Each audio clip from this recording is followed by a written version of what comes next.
وأشهد أن لا إله إلا الله وحده لا شريك له وأشهد أن محمدًا عبده ورسوله صلى الله عليه وسلم. يا أيها الذين آمنوا اتقوا الله حق تقاته ولا تموتن إلا وأنتم مسلمون. يا أيها الناس اتقوا ربكم الذي خلقكم من نفس واحدة وخلق منها زوجها وبث منهما رجالا كثيرا ونساء واتقوا الله الذي تساءلون به والأرحام إن الله كان عليكم رقيبا. يا أيها الذين آمنوا اتقوا الله وقولوا قولا سديدا يصلح لكم أعمالكم ويغفر لكم ذنوبكم ومن يطع الله ورسوله فقد فاز فوزا عظيما. أما بعد فإن خير الحديث كتاب الله وخير الهدي هدي محمد صلى الله عليه وسلم فإن شر الأمور محدثاتها وكل محدثة بدعة وكل بدعة ضلالة وكل ضلالة في النار. أعوذ بالله السميع العليم من الشيطان الرجيم من همزه ونفخه ونفثه. بسم الله الرحمن الرحيم. وَلَنَبْلُوَنَّكُمْ بِشَيْءٍ مِّنَ الْخَوْفِ وَالْجُوعِ وَنَقْصٍ مِّنَ الْأَمْوَالِ وَالْأَنفُسِ وَالثَّمَرَاتِ وَبَشِّرِ الصَّابِرِينَ. وقال الله تبارك وتعالى في مقام آخر ما أصابكم من مصيبة. اس دنیا میں ہر شخص، ہر انسان کسی نہ کسی اعتبار سے اور کسی نہ کسی لحاظ سے کسی پریشانی میں ہے، کسی دکھ میں ہے، کسی مصیبت میں ہے اور کسی نہ کسی آزمائش کے اندر. نبی علیہ الصلاۃ والسلام نے ایک دن صحابہ اکرام کے سامنے، صحیح بخاری کی حدیث ہے، مسجد نبوی کے کچے فرش کے اوپر اور کچی زمین کے اوپر آپ علیہ الصلاۃ والسلام کے ہاتھ میں ایک ٹہنی تھی، ایک سٹک تھی، ایک چھڑی تھی. اس ٹہنی کے ساتھ، اس سٹک کے ساتھ، اس چھڑی کے ساتھ زمین کے اوپر ایک نقشہ تیار کیا. سبحان اللہ. اللہ تعالیٰ کی تمام رحمت کے، تمام خزانوں کے تمام دروازے کھل جائیں آپ کی ذات مبارکہ پر کہ امت کی اصلاح کے لیے اور امت کو سمجھانے کے لیے آپ نے کیسے کیسے انتظامات کیے. نقشہ کیا تھا؟ سب سے پہلے آپ علیہ الصلاۃ والسلام نے خط النبی صلی اللہ علیہ وسلم خط مربع، ایک مربع شکل کا خط کھینچا جس کے 4 اضلاع ہوتے ہیں. یہ مربع شکل، سب سے پہلے یہ مربع شکل کا خط کھینچا جس کے 4 اضلاع ہوتے ہیں. اور اس کے بعد نبی علیہ الصلاۃ والسلام نے ایک چھوٹا سا خط اس کے بالکل درمیان کے اندر کھینچا. اور تیسرے نقشے کے اندر آپ نے کیا کیا کہ چھوٹی چھوٹی لائنیں، لکیریں، یہ جو درمیان کے اندر چھوٹا سا خط تھا اس کی طرف کھینچی، چاروں طرف. اور ایک لائن ایسی بھی تھی جو اس مربع شکل سے باہر نکلی ہوئی تھی. جب آپ علیہ الصلاۃ والسلام نے یہ نقشہ تیار کر لیا تو آپ نے کہا کہ میں تمہیں کوئی بات سمجھانا چاہتا ہوں، اور وہ بات یہ ہے یہ جو درمیان کے اندر چھوٹا سا خط ہے، یہ انسان ہے، یہ انسان ہے۔ یہ چاروں طرف جو چھوٹی چھوٹی لائنیں میں نے اس کی طرف کھینچی ہیں، یہ اس کو زندگی میں پیش آنے والی مشکلات، پریشانیاں، غم، مصیبتیں، آلام، دکھ، یہ وہ ہیں۔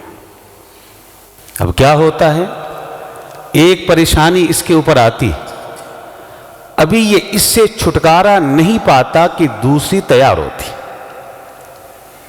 دوسری آتی ہے، ابھی اس سے جان نہیں چھڑا پاتا کہ تیسری انتظار میں، اسے حل کرتا ہے تو تیسری کو حل کرتا ہے تو چوتھی کو حل کرتا ہے تو پانچویں، اور مشاہدہ بھی اس بات کی دلیل ہے۔ انسان خود بیمار، ابھی صحت نہیں ملی کہ بیوی بیمار، ابھی وہ صحت یاب نہیں ہوئی کوئی بچہ بیمار، اسے شفا نہیں ملی، کاروبار کے اندر گھاٹا، کاروبار سنبھلا تو کوئی عزیز فوت ہو گیا، اس کی میت کو کاندھا دیا، ابھی اس کی موت، اس کی جدائی کا غم دل کے اندر ہے، پھر کوئی بیمار۔ الغرض مشاہدہ بھی اس بات کی دلیل ہے کہ ہر انسان ہر وقت، ہر لمحہ، ہر لحظہ کسی نہ کسی مصیبت، پریشانی، غم اور دکھ کے اندر کسی نہ کسی اعتبار اور لحاظ سے مبتلا ہے۔ آپ نے کہا یہ جو مربع شکل کا خط ہے یہ موت ہے۔ جب ساری مصیبتیں ختم ہو جاتی ہیں تو یہ موت انسان کا انتظار کر رہی ہوتی ہے، انسان کو موت آ لیتی ہے۔ تو گویا کہ پہلی بات یہ سمجھنی ہے کہ اس دنیا کے اندر ہر انسان ہی کسی نہ کسی اعتبار سے دکھ میں، غم میں، مصیبت میں، پریشانی کے اندر مبتلا ہے۔ دوسری بات، یہ غم، یہ ہم، یہ پریشانیاں یہ کیوں آتی ہیں اور ان کا حل کیا ہے؟ یہ بات بڑی اہم ہے۔ اب ہم نے دیکھنا ہے کہ کتاب و سنت اور قرآن و حدیث میں مصائب، آلام، آزمائشیں، پریشانیاں اور غموں کے آنے کے اسباب کیا ہیں، اور پھر اپنا جائزہ لیں گے کہ میری مصیبتوں کا کس سبب کے ساتھ تعلق ہے اور میرے پاس اس کا حل کیا ہے۔ تو شروع کرتے ہیں۔ سب سے پہلا سبب پریشانیوں کے آنے کا، غم کے آنے کا، وہ کیا ہوتا ہے؟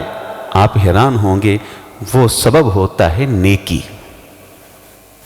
ایمان، تقوی، عمل صالح، زہد و ورع، عبادت، بندگی۔ جب کوئی انسان تقوی کے میدان میں، عمل صالح کے میدان میں، نیکی کے میدان میں، خیر کے میدان میں، دعوت کے میدان میں، توحید کے میدان میں قدم رکھتا ہے، پھر آگے بڑھتا ہے اور آگے بڑھتا ہے اور آگے بڑھتا ہے، رفتار تیز کرتا ہے، تو اللہ کا قانون ہے وَلَنَبْلُوَنَّكُمْ بِشَيْءٍ مِّنَ الْخَوْفِ وَالْجُوعِ وَنَقْصٍ مِّنَ الْأَمْوَالِ وَالْأَنفُسِ وَالثَّمَرَاتِ وَبَشِّرِ الصَّابِرِينَ۔ اللہ تعالیٰ پھر اس انسان کے امتحان اور آزمائش کے طور پر پھر مصیبتیں اللہ لاتے ہیں تاکہ اس کی آزمائش ہو، اس کے ایمان کو چیک کیا جائے۔ سے بخاری میں حدیث، نبی علیہ السلام سے سوال ہوتا ہے، اَيُّ النَّاسِ أَشَدُّ بَلَاءً، بتائیے کہ ساری دنیا کے انسانوں میں سے اللہ تعالیٰ سب سے کڑا امتحان کن کا لیتے ہیں؟ جواب آیا کہ انسانوں میں سے سب سے کڑا امتحان الانبیاء، اپنے اپنے دور کے نبیوں اور رسولوں کا ہوتا ہے، اور اس کے بعد ثم امثل فامثل، پھر دعوت کے میدان میں نبیوں کے منہج کے اوپر، انبیاء کی دعوت کے اوپر جو انسان چل پڑتا ہے، نبی کے راستے کے اوپر جو انسان چل پڑتا ہے، جتنا زیادہ اس راستے پہ چلتا رہے گا اتنا ہی کڑا امتحان اس کو دینا ہوگا۔ اب آپ یہ نہ کہہ دیجئے گا کہ جب نیکی کرنے سے تکلیفیں ہی آنی ہیں تو پھر نیکی کرنے کا فائدہ کیا ہے؟ پھر کیا فائدہ ہم نے روزے رکھے، کیا فائدہ ہم نے اتنی نیکیاں کی، کیا فائدہ؟ نہیں، یہ بات نہیں ہے۔ دنیا کا بھی یہ اصول ہے، دنیا کا بھی ایک قانون ہے کہ جس انسان نے ڈگریاں بڑی لینی ہوتی ہیں، جس انسان نے مقام اونچے لینے ہوتے ہیں، جس انسان نے عظمتیں بڑی لینی ہوتی ہیں، اسے دنیا کے اندر امتحان بھی سخت سے سخت دینا ہوتے ہیں، اور جو نکمے نکارے ہوتے ہیں، نکھٹو ہوتے ہیں، وہ تو مڈل کے اندر میٹرک سے پہلے ہی ڈوب جاتے ہیں۔ آگے وہی بڑھتا ہے جو امتحان میں پاس ہوتا ہے، آگے وہی بڑھتا ہے، وہی ڈپلومے حاصل کرتا ہے، ڈگریاں لیتا ہے، ماسٹرز حاصل کرتا ہے، وہی ایم فل کرتا ہے، وہی پی ایچ ڈی کرتا ہے، جو محنت کرتا ہے، کڑے امتحان کی تیاریاں کرتا ہے، کمرہ امتحان میں بیٹھ کر پیپر حل کرتا ہے، پھر اس کے حل کیے پیپر کے اوپر اس کے مارکس رکھتے ہیں کہ یہ بالکل اپنی محنت کے اندر پاس ہے۔ جب دنیا کا یہ قانون ہے کہ دنیا کے اندر کوئی ڈگری بغیر امتحان کے نہیں مل سکتی، اور حضرات یہاں تو قبر کے اندر روشنی کی باتیں ہیں، یہاں تو قیامت کے دن اللہ کے رسول کے ہاتھوں کوثر کے پانی کی باتیں ہیں، یہاں تو عرش کے سائے کی باتیں ہیں، یہاں تو شفاعت کبریٰ کی باتیں ہیں، یہاں تو جنت کے حصول کی باتیں ہیں، یہاں تو رب کے دیدار کی باتیں ہیں۔ یہ سب کچھ اللہ کیا بغیر امتحان کے دے دیں گے؟ نہیں، اللہ آزماتے ہیں۔ نیکی پر قائم رہیے گا۔ یہ نیکی کے اوپر قائم رہنا یہ بھی ایک صبر کا تقاضا کرتا ہے۔ نیکی پر قائم رہنے کا جو صبر ہے اسے اطاعت فرما برداری کہتے ہیں۔ جو بھی ہو اللہ، میں نے اب تیری اطاعت کو نہیں چھوڑنا۔ اور یاد رکھیے میری یہ بات، یہ جو ہوتا ہے نا مصیبت، یہ جو آزمائش ہوتی ہے، اسے مصیبت نہیں کہتے، اسے آزمائش کہتے ہیں۔ یہ آزمائش ہوتی ہے۔ جب انسان اس میں کامیاب ہوتا ہے اس کا رزلٹ دنیا کے اندر بھی بہت اونچا ہوتا ہے۔ اللہ دنیا میں یہ محنتیں رائے گاہ نہیں جانے دیتے، نتائج بڑے اونچے ہوتے ہیں۔ نتائج کیا ہوتے ہیں وہ ذرا سن لیں۔ اللہ اکبر، صحیح بخاری میں حدیث، مسند احمد کے اندر بھی ہے، دیگر کتب حدیث کے اندر بھی روایات ہے، الفاظ تھوڑے سے احادیث میں مختلف ہیں، اختصار کے ساتھ۔ اللہ کہتے ہیں میں نے اپنے بندے ابراہیم کو بھی بڑا آزمایا تھا، ان کے بڑے امتحان ہوئے، لیکن میں یہ سمجھتا ہوں، میری اپنی ذاتی رائے ہے کہ حضرت ابراہیم علیہ السلام کے اوپر زندگی میں کتنے بھی کڑے امتحان ہوئے، سب سے کڑا امتحان، سب سے سخت آزمائش وہ کون سی تھی؟ ٹھیک ہے آگ میں ڈالا گیا، یہ بھی ایک کڑا امتحان تھا۔ معصوم سے اسماعیل کو کہا، دودھ پیتے بچے کو کہا اپنی نگاہوں سے دور کر ایسی وادی میں چھوڑ جہاں زندگی کا کوئی نام و نشانی نہیں ہے، یہ بھی امتحان تھا۔ جوان ہوئے، کہا اس کی گردن پہ چھری چلا دے، یہ بھی ایک آزمائش تھی۔ لیکن ایک امتحان ایسا ہے، ایک آزمائش ایسی ہے جو تمام آزمائشوں سے بڑھ کر ہے، اور وہ کون سی؟ اللہ اکبر، اپنی اہلیہ کے ساتھ ایک ایسے ملک سے گزر رہے ہیں کہ جس ملک کا بادشاہ زنا کا عادی ہے، عزتوں کو لوٹنے والا ہے، شاہزور ہے، طاقتور ہے، صاحب اقتدار ہے، صاحب قوت ہے۔ اس کے ہلکارے آتے اور آ کر کیا کہتے ہیں کہ بادشاہ تیرے ملک سے ایک اجنبی گزر رہا ہے، اس اجنبی کے ساتھ ایک جوان عورت بھی ہے۔ اب اس کی نیت میں فتور پیدا ہوتا ہے، بگاڑ پیدا ہوتا ہے۔ جناب ابراہیم علیہ السلام کو تنہائی میں بلایا جاتا، اللہ اکبر، ذرا امتحان کی سختی کے اوپر غور کریں۔ جناب ابراہیم کو الگ کر دیا جاتا، امی سارا کو وہ تنہائی کے اندر بلاتا ہے، اب اندازہ کرے کہ نبی کی عزت ایک ایسے شخص کے سامنے ہے جو طاقتور بھی ہے، بادشاہ بھی ہے، صاحب قوت ہے، صاحب اقتدار ہے، جس کی نیت کے اندر بگاڑ، جس کی نیت کے اندر فتور۔ اور میں کہتا ہوں کہ حضرت ابراہیم کی زندگی کے اندر جتنے بھی امتحان آئے سب کا تعلق ان کے جسم کے ساتھ تھا۔ یہ وہ امتحان ہے کہ جس کا تعلق تو ان کی روح کے ساتھ تھا۔ اللہ اکبر، کیا بیتی ہوگی، کیا گزری ہوگی۔ وہ تنہائی کے اندر بولا تھا، امی سارا بھی اللہ کے سامنے گر جاتی ہیں، کہتی ہے اللہ آپ گواہ ہیں کہ آج تک کسی نے میری عزت کے اوپر ہاتھ نہیں ڈالا۔ اللہ ایسے شخص کو کہ جو زنا کا عادی ہے، جو طاقتور ہے، اللہ میرے اوپر مسلط نہ ہونے دینا۔ کہ بادشاہ آگے بڑھتا ہے، بدنیتی کے ساتھ آگے بڑھتا ہے، جیسے ہی آگے بڑھا اللہ کا امر آتا ہے، اللہ کا حکم آتا ہے، اس کی قوتوں کو زوال آتا ہے، اس کی طاقتیں سلب ہو جاتی ہیں، اس کی آنکھوں کے سامنے پرچھائیاں آتی ہیں، اس کے وجود کے اوپر لرزہ طاری ہو جاتا ہے، اس کا جسم کپ کپانے لگتا ہے، اور وہ حیران ہو جاتا، کہتا ہے یہ کیا ہو رہا ہے، یہ میں وجود کے اوپر کپ کپی کیسی ہے، نگاہوں کے سامنے پرچھائیاں کیسی ہیں۔ پھر آگے بڑھا، پھر ایسے ہوا، دوسری بار آگے بڑھا، پھر ایسے ہوا۔ وہ سمجھ گیا، کیا سمجھا؟ اس سے کہا او زانی انسان، او بدکار انسان، تو آج سے قبل بھی عزتیں لوٹا کرتا تھا، تو آج سے قبل بھی عصمت دری کیا کرتا تھا، تو آج سے پہلے بھی زنا کیا کرتا تھا، لیکن آج سے قبل کبھی تیرے وجود کے اوپر لرزہ طاری نہ ہوا، کبھی تیرے وجود کے اوپر کبھی طاری نہ ہوئی، کبھی تیرے جسم کے اوپر یہ طاقتیں تیری سلب نہ ہوئی۔ آج اگر تیری نگاہوں کے سامنے پرچھائیاں آ رہی ہیں تو معلوم ہوتا ہے یہ کوئی عام عورت نہیں ہے۔ اللہ اکبر۔ اب یہ امتحان ہے، اب اس کے رزلٹ پہ غور کریں۔ بتا رہا ہوں جب امتحان اللہ کی طرف سے آتی ہے رزلٹ کتنے اچھے لے کے آتے ہیں، نتائج کتنے اچھے ہوتے ہیں۔ ڈٹ جائیے نیکی کے اوپر، تقوی کے اوپر، مت ایمان کا سودا کیجئے کسی بیماری کی وجہ سے، کسی نقصان کی وجہ سے، مت ایمان کا سودا کیجئے کسی آزمائش کی وجہ سے۔ ڈٹ جائیے، نیکی کے اوپر قائم رہیے، توحید پر قائم رہیے، ایمان پر قائم رہیے، اللہ کی اطاعت کے اوپر استقامت اختیار کیجئے۔ دیکھیے وہ رزلٹ آئیں گے جو کبھی آپ نے سوچے بھی نہیں ہوں گے۔ اب دیکھیے رزلٹ۔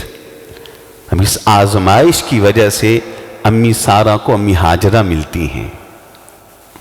اس نے کہا یہ خاتون آپ کی خدمت کے لیے۔ اب امی ہاجرہ کے بطن سے جناب ابراہیم کو اللہ نے اسماعیل دیے علیہ السلام، اور جناب اسماعیل کی اولاد سے جناب محمد پیدا ہوئے علیہ السلام۔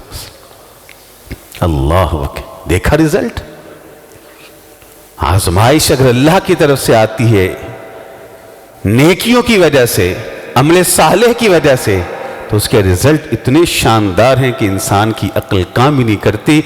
ادھر اس آزمائش نے امی ہاجرہ دی، امی ہاجرہ کے بطن سے اسماعیل پیدا ہوئے، اور جناب اسماعیل کی اولاد سے جناب محمد پیدا ہوئے علیہ السلام۔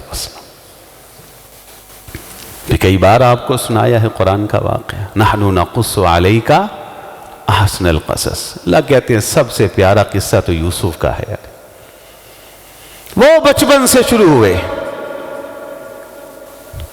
کیسی غلامیاں، زنجیریں، اور یہاں نکتہ یہ ہے اللہ کے بندے کبھی زندگی کے اندر میرے لیے بکتے تو دیکھ، اور کسی بازار کے اندر میری رضا کے لیے بک کے تو دیکھ، میرے لیے کچھ کر کے تو دیکھ، میرے لیے جھک کر تو دیکھ۔ اللہ کہتے ہیں اور میری راہ کے اندر نکل کے تو دیکھ، میرا بن کے تو دیکھ، کسی بازار میں میرے لیے بک کے تو دیکھ، میں غلامیاں تیرے قدموں کے اندر اور حکومت بادشاہ تیرے جوتوں کے اوپر نہ رکھ دوں تو پھر کیا، قدر نہ کروں تو پھر بکے۔ کہاں غلامیاں، کہاں وہ اسیریاں، کہاں وہ قید، کہاں وہ داغ اور دھبے، کہاں وہ الزامات؟ ان تمام تر آزمائشوں کے پیچھے اللہ نے جناب یوسف کے لیے مصر کی بادشاہت کو چھپا دیا تھا۔ دل پہ چوٹ لگتی ہے جب بیٹوں نے آ کے اطلاع دی، دل غمگین ہوا، چوٹ لگی، اور آ کر کہا کہ تیرے بیٹے یوسف کو تو بھیڑیا کھا گیا۔ اللہ اکبر، غم کا عالم کیا ہوگا؟ وہ جو نگاہوں کا نور تھا، وہ جو دل کا سکون تھا، وہ جس کو دیکھ کر بابا کی آنکھیں ٹھنڈی ہوتی تھی، وہ یوسف جو جناب یعقوب کے سینے کا سکون تھا، بتائیے اس یعقوب پر کیا بیتی ہوگی؟ امتحان تھا، کہا فصبر جمیل، اے مالک اب صبر کے علاوہ تو میرے پاس کوئی راستہ ہی نہیں۔ اس آزمائش پہ پورے اترے، اب اس کے رزلٹ پہ غور کریں۔ رزلٹ کیا ہے؟ سالوں بعد ہی صحیح جناب یوسف آئے، یہاں رو رو کے آنکھوں کی بینائی ختم ہو چکی۔ جناب یوسف واپس پلٹے، جب واپس پلٹے تو کس شان کے ساتھ آئے؟ جب گئے تھے کم سن تھے، معصوم تھے، چھوٹے سے بچے تھے، لیکن جب واپس پلٹے تو اپنے ساتھ کیا کچھ لے کے آئے؟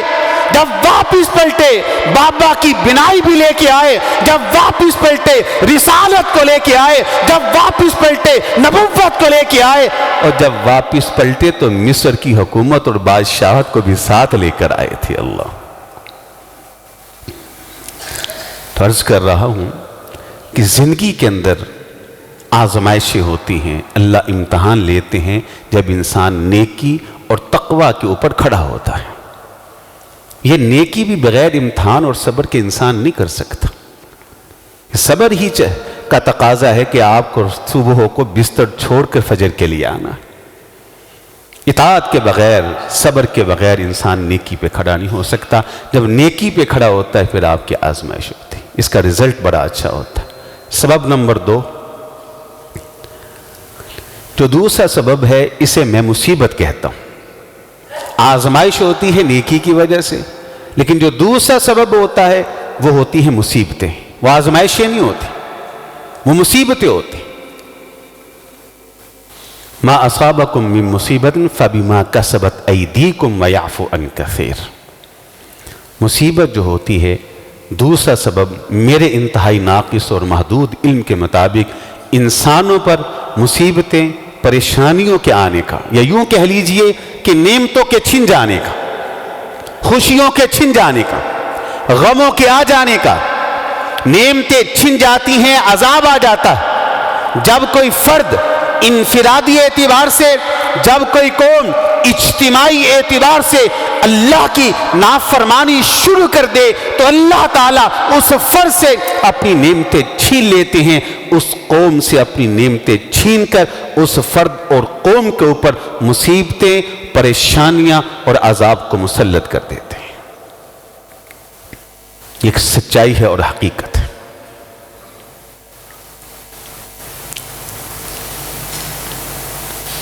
سیرت کا مطالعہ کریں تو سیرت کے مطالعے سے ہمیں معلوم ہوتا ہے کہ نبی علیہ الصلاۃ والسلام میدان احد میں کھڑے ہیں، لشکر کو ترتیب دے رہے ہیں، اور آپ نے لشکر اسلامی سے پوچھا تھا کہ آپ یہاں کیوں آئے ہیں؟ کہا لڑنے کے لیے۔ قتال ہوگا، لڑائی ہوگی، جنگ ہوگی، سامنے کفار آئے کھڑے ہیں، چیلنج انہوں نے دیا تھا۔ آئے آپ نے 50 تیر اندازوں کو لشکر سے الگ کر دی اور انہیں یہ ہدایت نامہ جاری کیا کہ دیکھو یہ ہمارے پیچھے ایک چھوٹا سا ٹیلہ ہے، اب اس کو جبل رومات بھی کہا جاتا ہے، اس کے اوپر ایک درہ ہے، اور مجھے یہ ڈر اور اندیشہ ہے کہ دشمن اس درے سے چکما دے کر ہماری پیٹھ پیچھے سے حملہ نہ کر دے، تم وہاں چلے جاؤ اور سنو، تم دیکھو کہ منظرنامہ کوئی بھی ہے، سارا میدان ہمارے حق میں ہے، ہم دشمن کی لاشیں کاٹ رہے ہیں، انہیں زنجیروں میں جکڑے، انہیں غلام باندیاں لونڈیاں بنا رہے ہیں، ان کے مال کو مال غنیمت کے طور پر سمیٹ رہے ہیں، تم نے پھر بھی درے کو نہیں چھوڑنا۔ اور تم دیکھو کہ حالات الٹ ہیں، کیا جا رہا ہے، ہمیں قتل کیا جا رہا ہے۔ تم یہ دیکھو کہ ہماری لاشوں کو پرندے آ کر نوچ رہے ہیں۔ منظر نامہ کوئی بھی ہو، تم نے درے کو نہیں چھوڑنا۔ اللہ اکبر! اس سے بڑھ کر سمجھانے کے لیے کیا دلیل دوں، کیا دلیل دوں؟ جنگ شروع ہوتی ہے، لڑائی شروع ہوتی ہے، چشمے فلک نے وہ منظر دیکھا کہ احد کے میدان کے اندر مسلمانوں کو اللہ رب العزت نے فتح جیسی عظیم نعمت سے نوازا۔ دشمن دم دکھا کے بھاگ رہا ہے، اور مسلمان بھاگے دشمن کے مال کو مال غنیمت کے طور پر اکٹھا کر رہے ہیں، انہیں باندھ رہے ہیں۔ درے پہ موجود صحابہ اکرام کے درمیان اختلاف رائے پیدا ہوتا ہے۔ کچھ کہتے ہیں اترے، ہم بھی مال غنیمت کو سمیٹتے ہیں۔ کچھ نے کہا نہیں، رسول اللہ کا آرڈر ہے علیہ الصلوۃ والسلام، حالات کوئی بھی ہوں، تم نے درے کو نہیں چھوڑنا۔ کچھ نے کہا مقصد تو فتح تھا، میدان دیکھیے فتح سج چکی، دشمن دم دکھا کے بھاگ نکلا ہے، جا چکا ہے، مقصد پورا ہو چکا۔ کچھ تیر انداز اوپر سے نیچے آئے، یہ نیچے آنا کیا ہے؟ یہ ایک عمل ہے، یہ ایک ایکٹ ہے، یہ ایک فعل ہے۔ اس عمل کے اندر، اس ایکٹ کے اندر اللہ کے رسول علیہ الصلوۃ والسلام کی معصیت کا عنصر موجود ہے۔ جیسے ہی نیچے آئے، اللہ کا قانون حرکت میں آیا، اللہ کا قانون حرکت میں آیا، بھاگا دشمن، واپس پلٹا، پیچھے سے ابن ولید حملہ کرتے ہیں۔ جو دشمن بھاگا تھا اس نے واپسی کا رخ اختیار کیا، جو درے پہ موجود تھے انہیں وہیں پہ شہید کر دیا گیا۔ مسلمان چکی کے دو پارٹوں کے درمیان دانوں کی طرح پس کے رہ گئے۔ 70 صحابہ جام شہادت نوش کر گئے، 70 صحابہ زخموں سے چور ہو گئے۔ نبی علیہ الصلوۃ والسلام کے دانت مبارک گرا دیے گئے، چہرہ مبارک زخمی کر دیا گیا، سر مبارک زخمی کر دیا گیا، اور آپ کو ایک کھائی کے اندر گرا دیا گیا۔ اللہ نے آسمان سے ان آیات کو نازل کر دیا، من عند انفسکم، سن لو جو کچھ بھی ہوا احد کے میدان کے اندر تیر اندازوں کی غلطی کی وجہ سے ہوا۔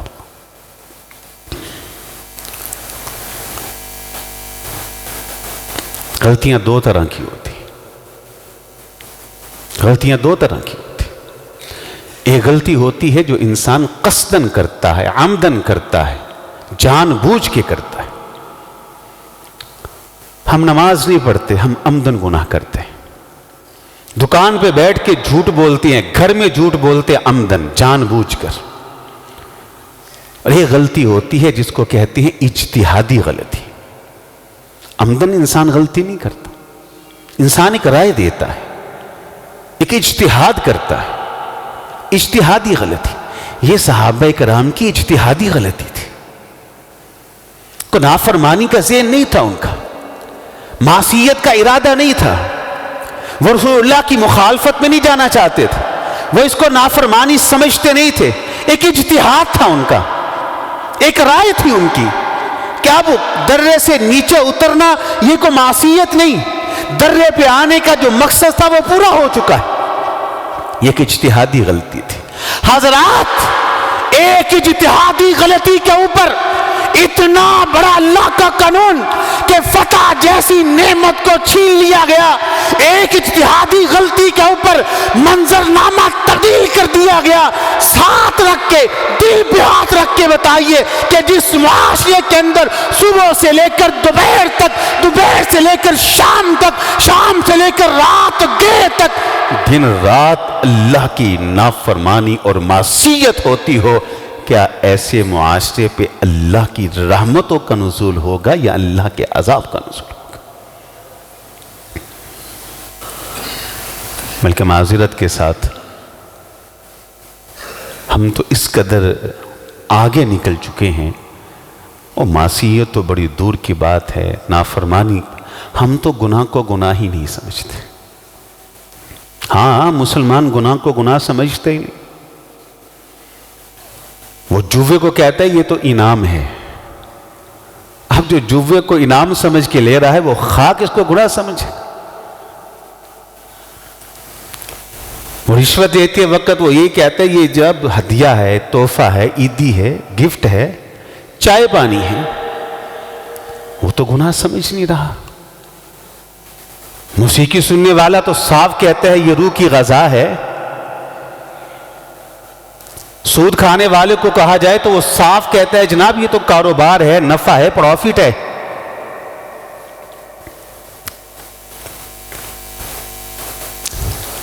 مصنون طریقے سے نکاح کرے تو جواب آتا ہے میں کو فوتگی پہ آیا ہوں. کسی کو روک کر دیکھے کہ جناب یہ بینڈ باجے یہ سب کچھ یہ اللہ کی نافرمانی، کہتا ہے یہ فوتگی نہیں یہ تو شادی ہے. یہ خاموشیاں اور یہ سب کچھ تو وفات پہ ہوتا ہے، شادی پہ تو یہ سب کچھ مسلمانوں کے لیے. وہ تو گناہ سمجھتا ہی نہیں. وہ ایک اجتہادی غلطی، فتح جیسی نعمت اللہ نے احد کے میدان میں اہل ایمان اہل اسلام سے چھینی. اور جہاں گناہ کو گناہ نہ سمجھا جائے، جہاں دن رات نافرمانیاں ہوتی ہوں، تو بتائیے اس معاشرے کا کیا حال ہوگا. میرے انتہائی ناقص اور محدود علم کے مطابق انسانوں کے اوپر پریشانیوں کے آنے کے یہ دو ہی سبب ہیں. پہلی بات، ہر انسان ہی مشکل میں ہے، کسی نہ کسی اعتبار میں پریشانی میں ہے اور اس سے چھٹکارا نہیں. اسباب کیا ہیں؟ نمبر 1 نیکی، تقوی، ایمان، توحید، للہیت. جب اس میدان میں نکلو گے تو اللہ پھر آزمائشیں کرتے ہیں. لیکن جو انسان اس آزمائش امتحان میں پورا اترتا ہے اس کے نتائج اور رزلٹ بڑے عمدہ ہوتے ہیں. نمبر 2 مصیبتیں آتی ہیں گناہوں کی وجہ سے، نافرمانیوں کی وجہ سے، بغاوتوں کی وجہ سے. اچھا مجھے اب آپ میں سے کسی بھائی کا کچھ پتہ نہیں، آپ میں سے میں کسی بھائی کے بارے میں کچھ نہیں جانتا. میں اپنی بات کرتا ہوں، میں اپنی بات کرنے لگا ہوں. آپ احباب ہیں، آپ خود فیصلہ کریں گے، لیکن میں اپنی بات کرتا ہوں کہ میرے اوپر جو پریشانی آتی ہے، جو دکھ آتا ہے، جو غم آتا ہے، میرے اوپر اس دنیا میں کوئی مشکل آتی ہے تو اس کا سبب پہلا نہیں ہوتا. میرے عمل کہاں اس لائق ہیں کہ میں آزمایا جاؤں اور میرا امتحان لیا جائے. میرے اوپر اگر کوئی پریشانی آتی ہے، میرے اوپر اگر کوئی غم ہے، کوئی دکھ ہے، کوئی پریشانی ہے، تو اس کا سبب دوسرا ہے. وہ میرے اعمال کی وجہ سے میرے اوپر مصیبت کی شکل میں آتی. اب آپ احباب بھی جائزہ لے لیں اور اپنے گریبان میں منہ ڈال لیں. فیصلہ خود ہی انسان کر لے گا کہ میری پریشانیوں کا، میرے دکھوں کا تعلق آزمائشوں کے ساتھ ہے یا مصیبت کے ساتھ ہے. ہم تو ایسے لوگوں کو بھی جانتے ہیں، العیاذ باللہ، اللہ کی پناہ، 1-2 پریشانیاں آ بھی جائیں نا تو وہ آگے سے کہہ رہے ہوتے ہیں میں نے گناہ تو کوئی نہیں کیا، پتہ نہیں پھر یہ آزمائشیں کیوں آئی ہیں. استغفر اللہ، میں نے گناہ تو کوئی نہیں کیا، پتہ نہیں. یہ اتنا خطرناک جملہ ہے، اتنا خطرناک جملہ ہے. ذمہ داری سے کہہ رہا ہوں، پوری ذمہ داری سے کہہ رہا ہوں، یہ جملہ کہ میں نے گناہ تو کوئی نہیں کیا، پتہ نہیں پھر یہ آزمائشیں کہاں سے آ رہی ہیں. خدا کی قسم اٹھا کے کہتا ہوں یہ جملہ آج تک تاریخ کے اندر کسی نبی، رسول، پیغمبر نے بھی نہیں کہا. ابھی اس نے گناہ ہی کوئی نہیں کیا، ابھی کیا ہی کچھ نہیں اس نے، استغفر اللہ. یہ جملہ نہیں. تو اللہ تعالیٰ ہمیں سمجھ کے عمل کی توفیق عطا فرما دے. ان الحمد للہ نحمده ونستعینه ونستغفره ونعوذ باللہ من شرور انفسنا ومن سیئات اعمالنا من يهده الله فلا مضل له ومن يضلله فلا هادي له واشهد ان لا اله الا الله وحده لا شريك له واشهد ان محمدا عبده ورسوله صلی اللہ علیہ وسلم.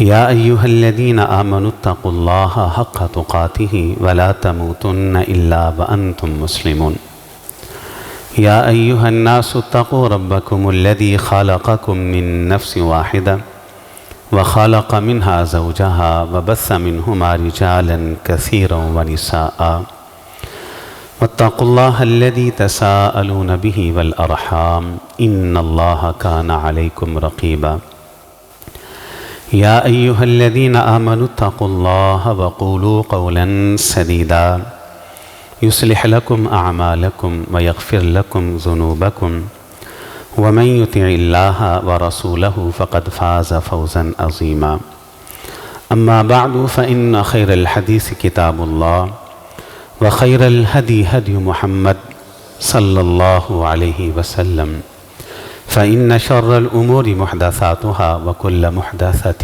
بدعة وكل بدعة ضلالة وكل ضلالة في النار اعوذ باللہ السمیع العلیم من الشیطان الرجیم من حمزه ونفخه ونفثه بسم اللہ الرحمن الرحیم وَلَنَبْلُوَنَّكُمْ بِشَيْءٍ مِّنَ الْخَوْفِ وَالْجُوعِ وَنَقْصٍ مِّنَ الْأَمْوَالِ وَالْأَنفُسِ وَالثَّمَرَاتِ وَبَشِّرِ الصَّابِرِينَ وقال اللہ تبارک وتعالی فی مقام آخر وما اصابکم من مصیبت فبما کسبت ایدیکم ویعفو عن کثیر۔ آج کے خطبہ جمعہ کا خلاصہ اور وہ سبق جو آپ نے سیکھا ہے وہ ذرا مجھے سنا دیں اور دہرا دیں۔ وقت کی قلت کے باعث بہت ساری چیزیں وہ رہ گئیں، بہت سارے واقعات میرے ذہن کے اندر تھے جو اس حوالے سے کرنے والی تھے، اور بھی بہت ساری باتیں تھیں، لیکن موٹی موٹی باتیں انشاءاللہ کی توفیق سے وہ ہم نے سمجھ لی۔ پہلی بات ہم نے یہ سمجھی کہ اس دنیا کی زندگی کے اندر ہر انسان ہی کسی نہ کسی اعتبار سے کسی مشکل میں ہے، کسی مصیبت میں ہے، کسی پریشانی میں ہے، کسی غم میں اور ہم کے اندر مبتلا ہے، اور یہ ناممکن ہے کہ دنیا کی زندگی میں انسان ان چیزوں سے نکل سکے۔ دو سبب ہیں انسان کے اوپر پریشانیوں کے آنے کے، کتاب و سنت اور قرآن و حدیث کی روشنی میں۔ پہلا سبب کیا ہے؟ وہ ہوتی ہے نیکی، توحید، ایمان، تقوی، اخلاص۔ تو اللہ تعالیٰ پھر اس انسان کے ایمان کا امتحان لیتے ہیں۔ جو شخص اس امتحان میں صبر کرتا ہے اور استقامت اختیار کرتا ہے، نیکی کے اوپر کھڑا رہتا ہے، تو پھر اس کا رزلٹ بڑا اچھا ہوتا ہے۔ اللہ ضائع نہیں ہونے دیتے انسان کی اس محنتیں۔ تو نیکی پر قائم رہیں انشاءاللہ، نیکی کے اوپر استقامت اختیار کرنی ہے اللہ تعالیٰ کی مدد سے، اللہ کی توفیق کے ساتھ انشاءاللہ۔ دوسرا سبب کیا ہوتا ہے؟ نافرمانی۔ ان کی اتنی نحوست ہے، میں بتاتا بھی رہتا ہوں، یہ ہر طرف انسان کی زندگی میں نحوست پیدا کرتی، اور یہ انسان کے اوپر گناہوں کی وجہ سے جو تکلیف آتی ہے اسے مصیبت کہتے ہیں۔ اس کا تعلق مصیبت کے ساتھ ہوتا ہے۔ یہ مصیبت انسان اپنے عمل سے اکٹھی کرتا ہے۔ اس کا حل کیا ہے؟ اس کا حل توبہ ہے، استغفار ہے، اور گناہوں سے اپنے آپ کو دور رکھنا ہے۔ جب انسان توبہ کر لیتا ہے، معافی مانگ لیتا ہے، تو اللہ تعالیٰ راضی ہوتے ہیں، اللہ تعالیٰ نعمتیں واپس کر دیتے ہیں۔ حضرت آدم کو اللہ نے یہی کہا تھا جب انہوں نے توبہ کی، ربنا ظلمنا انفسنا وَإِن لَّمْ تَغْفِرْ لَنَا وَتَرْحَمْنَا، اللہ غلطی ہو گئی نا، اب شیطان نے بہکایا، کھا لیا، اب آپ نے معاف نہ کیا تو کون ہے جو میرا پرسان حال ہوگا؟ اللہ نے کہا تو تو نے اقبال جرم کر لیا نا، اعتراف گناہ آدم تم نے کر لیا ہے، مان گیا ہے، توبہ کر لی، اب یہ دنیا کی زندگی عارضی ہے، اسے گزار کے میرے پاس آئے گا نا، دوبارہ اسی جنت کا مالک اور وارث بنا دوں گا۔ اللہ تو اللہ کی طرف رجوع کرتے رہیں، گناہوں سے توبہ کریں انشاءاللہ جو رمضان میں کی تھی، اور نیکی پر انشاءاللہ استقامت اختیار کریں۔ اللہ تعالی ہمیں اس کی توفیق عطا فرما دے۔ یہ ایک اعلان ہے، وہ سماعت فرما لے، اور کچھ دعاؤں کی درخواستیں۔ اعلان یہ ہے کہ آپ جانتے ہیں کہ ہماری اس مسجد کے اندر فجر کی نماز کے بعد ترجمۃ القرآن اور تفسیر القرآن کی کلاس کا پچھلے کئی مہینے سے آغاز ہے الحمدللہ، اور اس کے اندر جن کی خدمات حاصل کی ہیں فضیلت الشیخ پروفیسر ڈاکٹر اسجد علی اسجد حافظہ اللہ تعالیٰ بہت پیارے عالم تھے ماشاءاللہ۔ اللہ نے بے شمار صلاحیتوں سے ان کو نوازا ہے، قرآن کی تفسیر پڑھاتے ہیں، بڑے سلیس انداز میں پڑھاتے ہیں۔ اللہ تعالیٰ ان کی خدمات کو قبول و منظور فرما لے۔ تو احباب سے درخواست ہے، کل سے انشاءاللہ وہ جو چھٹیوں کا سلسلہ تھا وہ ختم ہو گیا، کل سے اس کلاس کا دوبارہ سے آغاز کر دیا جائے گا۔ تمام احباب اس کلاس میں ضرور شمولیت اختیار کریں۔ دعاؤں کی درخواستیں آئی ہیں، ہماری مسجد کے نمازی ان کی والدہ بیمار ہیں، دعا کرتے ہیں اللہ ان کو شفاء کاملہ عاجلہ عطا فرمائے۔ ایک بہنہ نے دعا کی درخواست کی ہے، دعا کریں، پریشان ہے، اللہ ہماری اس بہن کی تمام پریشانیوں کو دور فرما دے۔ ایک بھائی نے دعا کی درخواست کی ہے، ان کے لیے بھی دعا کر دیں، اللہ یہ بھی پریشان ہے، ان کی پریشانی بھی دور فرما دے۔ ایک اور دوست ہے، انہوں نے دعا کی درخواست کی ہے، بے شمار ساتھی ہیں، انہوں نے دعاؤں کی درخواست کی ہے، ایک ایک کا نام لوں تو لمبا وقت چاہیے، سب کے لیے دعا کر دے۔ اللہ جتنے بھی بیمار ہیں سب کو شفا یاب کر دے، جتنے بیمار ہیں سب کو صحت یاب کر دے، سب کو تندرستی عطا فرما دے۔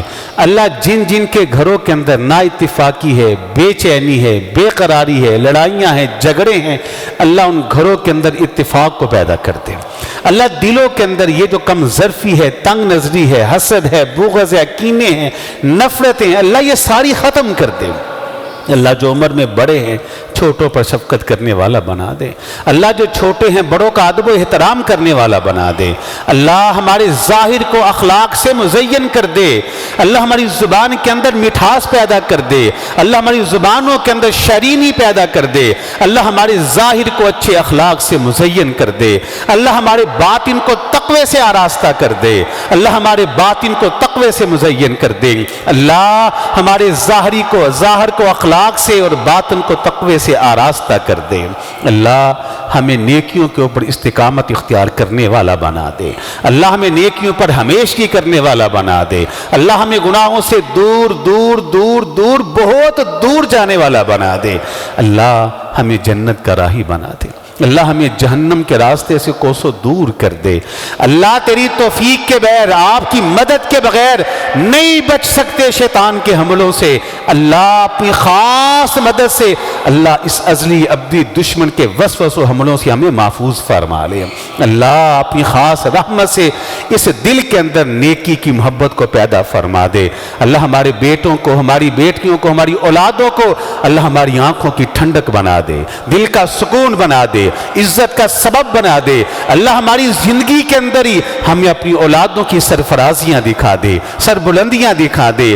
اللہ ہمیں اپنی زندگی کے اندر ہی اپنے بیٹوں اور بیٹیوں کو وقت تہجد تیرے سامنے گریہ زاری کرتا ہوا دکھا دے۔ اللہ ہمیں اپنی زندگی کے اندر ہی اپنے بیٹوں اور بیٹیوں کو 5 وقت کی نماز، قرآن کی تلاوت، ذکر اذکار، اللہ اعمال صالحہ دیکھتا ہوا ہمیں منظر دکھا دے۔ یا اللہ ملک پاکستان کی حفاظت فرما، وطن عزیز پاکستان کی حفاظت فرما۔ اللہ ملک پاکستان کی حفاظت کرنے والے پاک فوج کی بھی حفاظت فرما۔ اللہ وہ تمام ادارے جو دن رات وطن عزیز کی حفاظت کے لیے کوشاں ہیں، اللہ ان سب کی بھی حفاظت فرما۔ اللہ وطن عزیز پاکستان میں رہنے والے سب مسلمانوں کو ایک بھی کر دے، نیک بھی کر دے۔ اللہ ہم سب کو ایک بھی کر دے، نیک بھی کر دے۔ ربنا آتنا فی الدنیا حسنہ وفی الآخرۃ حسنہ وقنا عذاب النار۔ سبحان ربک رب العزت عما یصفون وسلام علی المرسلین والحمد للہ رب العالمین۔